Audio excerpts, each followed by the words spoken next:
Hey guys, how's it going? I hope you're having a very good day. So for my last book review for the month of September, I'm here to talk about Clockwork Princess by Cassandra Clare. This is the last book in the Infernal Devices trilogy. If you're not familiar with the series, let me give you the lowdown. The setting takes place in London, late 19th century. Our main character is Miss Tessa Gray. She gets called out to London because that's where her brother is currently residing, and through events and circumstances, she gets kidnapped by the freaky, creepy sisters. Why? It's because apparently Tessa's not human, and our main antagonist, Mortmain, needs her powers to exact revenge on the Shadowhunters that ruined him and his family so very long ago. I know. And at the beginning of the series, who rescues Tessa? Well, the prettiest Shadowhunters in all of London, Mr. Will Herondale and Mr. Jem Carstairs. So in Clockwork Princess, it's finally revealed to us what Tessa Gray is, how Mortmain will exact his revenge on the Shadowhunters, and of course the all-important question, will Tessa choose Will or Jem? Yes, there's a big old fat love triangle in this series.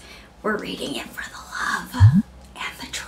Next guys, let's talk about the characters in Clockwork Princess. So our main characters are of course Tessa Gray, Will Herondale, and Mr. Jem Carstairs. And I was happy to see in Clockwork Princess that the focus was actually divided amongst the other characters. So we have Charlotte, who is the head of the London Institute. We also have Henry, who is her husband. He's a great inventor. And there's Gideon and Gabriel, Sophie, Cicely. There's also Bridget in the background who's kicking ass, and she was surprisingly awesome. There's of course Magnus Vane, as well as our main antagonist, Mortmain, and Counsel Josiah Wayland, who is a dick. I was really happy to read about all of these different characters and see the relationships that form amongst them. There is a lot of coupling going on in this last book for sure, but it was also great to see the different dynamics between family members and siblings, so I really like that aspect a lot. But we cannot forget the other awesome relationship going on in the series, and that's the bromance between Will Herondale and Mr. Jem Carstairs. I absolutely loved it. Will and Jem take bromance to the next level, and that's called being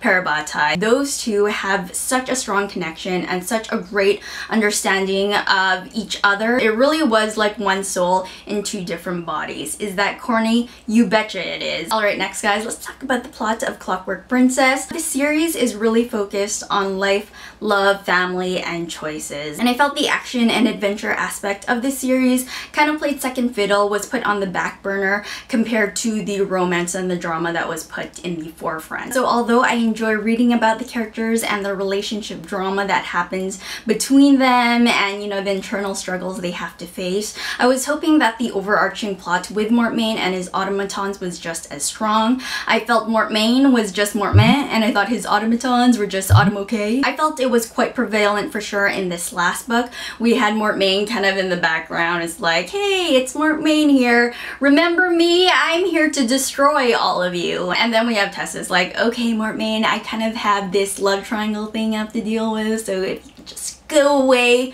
for a little bit, there's some drama here I have to take care of. So throughout the plot, there was definitely a lot more conflict happening amongst the protagonists than there was between the protagonist and the antagonist, I felt. As far as the pacing is concerned, I felt it ranged from slow to steady pace. And of course the ending, I've never read an ending packaged so neatly, slapped with a bow and everything. I thought it all came together so perfectly, and I'm quite torn about this because I thought it was too perfect. Maybe I just haven't experienced happiness in a long time. Is this what happiness tastes like? It's so sweet. So with that being said guys, I'm going to give Clockwork Princess by Cassandra Clare 3.5 out of 5 stars. I really enjoyed the read a whole lot. I have a little bit of an issue with how perfect it was because it kind of took away from the reality aspect. I thought it is quite a romanticized story. The romance going on within the book is quite lovely and sweet and cute. So that is my non-spoiler book review of Clockwork Princess. Definitely check it out. It concluded very nicely, I felt. But if you haven't finished this book yet, I'll have to talk to you guys later because I'm going to get into the spoilers. Spoiler alert! Spoilers, more spoilers, spoilers. Alright, okay. Yes! Everybody wins. Everyone falls in love. There was coupling going on, and although I did not mind the coupling, they were very sweet. Gideon and Sophie, Gabriel and Cicely. I was really hoping the overarching plot with Mortmain and the automatons, like I said before, was just as intense and strong. I was really wanting to know what Tessa was, and when we finally found out that she was half Shadowhunter and half demon, it was kind of anticlimactic book for me. I thought it would be a bigger deal. I thought the demons possessing the automatons were pretty cool, but I didn't feel the final conflict between Mortmain and the Shadow Hunters was all that grand or, you know, climactic as I was hoping it to be. So I was kind of disappointed with that aspect of the storyline, that overarching plot that I thought held the series together. I was disillusioned. It's really about the love triangle going on between Tessa, Jem, and Will. Come on now, people. And we get the goods. I definitely got the goods. I hope you got the goods. You know, being a connoisseur of love triangles, not that I've ever experienced the thing, but I've read a lot about them and I can't get enough of it. You would think I would be. No. But yes, let's talk about the big surprises going on in Clockwork Princess, all surrounding Mr. Jem Carstairs. First of all, Jem dying. When I read about Will on his way to save Tessa, and when he feels that physical pain of being separated from James, no longer being his Parvati, I was super sad about that, and I felt for Will and what he was going through, and I was like, no, James, you didn't. I was super angry at Jem. I thought he had given up after learning about Will and Tessa's feelings, how they truly felt about one another. I thought he gave up. I thought he was just ready to clock out, so but we get to see Jem come back as a silent brother, and I was like, what is going on? Cassandra Clare throws a red herring in there, you know, throws us off that scent.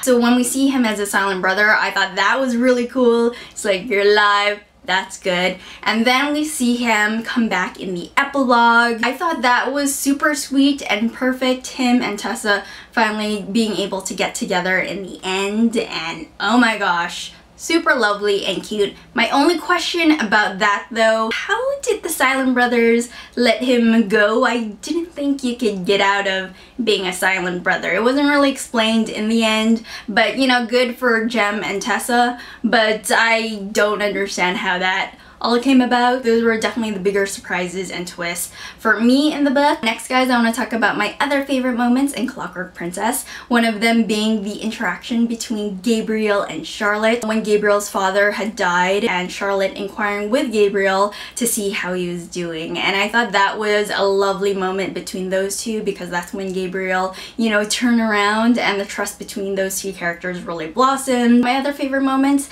Jem speaking to Tessa in Mandarin. I thought that was absolutely cute as well and sweet. The really hilarious moments, Sophie finding the scones hidden under Gideon's bed. I thought that was freaking fantastic. And of course, Gideon writing those pathetic, awful letters to Josiah Wayland.